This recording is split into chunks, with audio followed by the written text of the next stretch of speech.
All right, let's dive into something pretty amazing. We're heading to the mountains of Taiwan to uncover a natural wonder, something that's both an ancient treasure and, a cutting-edge medical marvel. And it's special because its nickname says it all. The red jewel of Taiwan's forests. Wow, that's not just some fancy poetic name, right? It's telling you everything you need to know. It hints at how rare it is, its incredible color, and, well, its immense value. So what is this thing? Okay, so here it is, Entrodia cinnamomea. It's a medicinal mushroom. But get this is the crazy part. It grows only inside the heartwood of one specific tree, the Cinnamomum kanahire. And that tree, it only grows in Taiwan. We're not just talking rare here. This is a level of exclusivity that's almost unheard of in the natural world. It's pretty wild. So, to really get what this fungus is all about, we have to start where its story began, deep in the misty mountains of Taiwan, where it's a huge part of traditional medicine and folklore. And man, is this thing picky. Look at this. It needs one specific host tree, a super humid mountain climate at just the right elevation, and then it takes years to even grow. This isn't just selective, it's what makes it so incredibly precious. And yeah, so expensive. Just like a real jewel. So, way before we had modern labs and microscopes, traditional healers already knew what was up. They were using this fungus for all sorts of things, protecting the liver, fighting inflammation, balancing the immune system.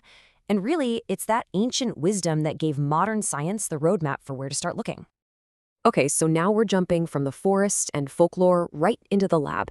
It's time to see what happens when modern science starts to unpack the secrets of this, super fungus. So scientists have basically found the fungus's power source. It's these active compounds. And you can think of them like this. Triterpenoids, they're your natural anti-inflammatories. Polysaccharides, they're like a personal trainer for your immune system.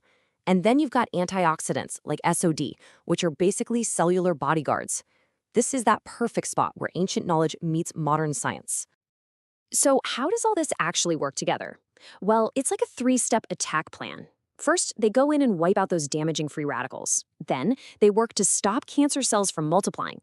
And maybe the coolest part, they encourage something called apoptosis. That's basically the body's natural way of telling damaged cells, hey, your time is up, and getting rid of them before they can cause trouble.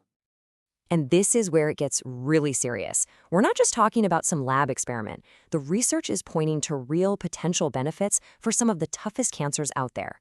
Liver, breast, lung, colorectal. This could be a huge new partner in the fight, offering a whole new kind of hope. Okay, so with all this incredible potential, you'd think we'd be all set.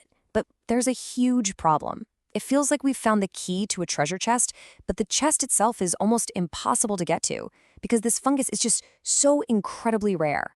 Which leads to the obvious question, right? If this stuff is such a medical marvel, why isn't it on every shelf? Why can't you just go buy it? And the answer, well, it's a classic case of supply and demand, but on a whole other level.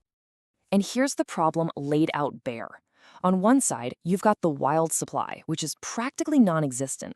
It's super limited, it grows on a protected tree, and it takes forever to mature. Then on the other side, you've got global demand just exploding.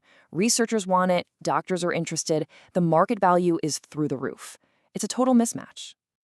So going out and harvesting this in the wild, that's just not going to work. It's completely unsustainable. So scientists had to ask a brilliant question. What if we could just build it? What if we could recreate its perfect little home in a lab? And that's where biotech comes in to save the day. And that's exactly what they did. To make sure this whole thing was sustainable and to protect those precious wild trees, biotech companies figured out how to grow it artificially. It's a total breakthrough. We get all the benefits of the fungus, and the wild population stays safe. A win-win. They use these really advanced techniques like solid state and liquid fermentation to grow it. But here's the most important part. This isn't some cheap knockoff. The lab-grown version has the exact same powerful bioactive compounds as the wild stuff. It's the real deal, just made sustainably. And you can see the ripple effect right here. Once you can grow it in a lab, what happens? Well, you can finally mass produce it. And when you can mass produce it, the cost plummets. And when the cost comes down, suddenly this red jewel isn't just for a select few anymore. It can actually be shared with the world. And let's be clear, this is not some fringe, unproven idea. We're talking about serious, heavy-hitting research backed by Taiwan's top institutions. National Taiwan University, Academia Sinica, these guys are the real deal. They've published studies, they're running clinical trials, they've got patents. This gives the whole thing a rock-solid scientific foundation. All right, so let's zoom out and look at the big picture here. What we're witnessing is something amazing. A local treasure from Taiwan is literally transforming into a global player in the world of biotech. Just to put this into context, look at this. Antrodia cinnamonia is now playing in the big leagues, right up there with heavyweights like cordyceps and reishi that you've probably heard of. But it's not just a copycat. It's carving out its own unique space, especially in supporting liver health and cancer therapy. It's a new superstar on the scene. But the story doesn't end with growing it in a lab. Oh no. The next chapter is something straight out of science fiction. We're talking about pairing this ancient, natural medicine with one of the most powerful technologies on the planet, AI. So what does that even mean? Well, think about it. An AI can sift through all the compounds in this fungus at a speed a human could never match. It can model and predict how they'll work inside the body. What this does is put the entire process, from discovery to testing to getting an approved medicine, on hyperdrive. It's all about getting these breakthroughs to people who need them faster than ever before.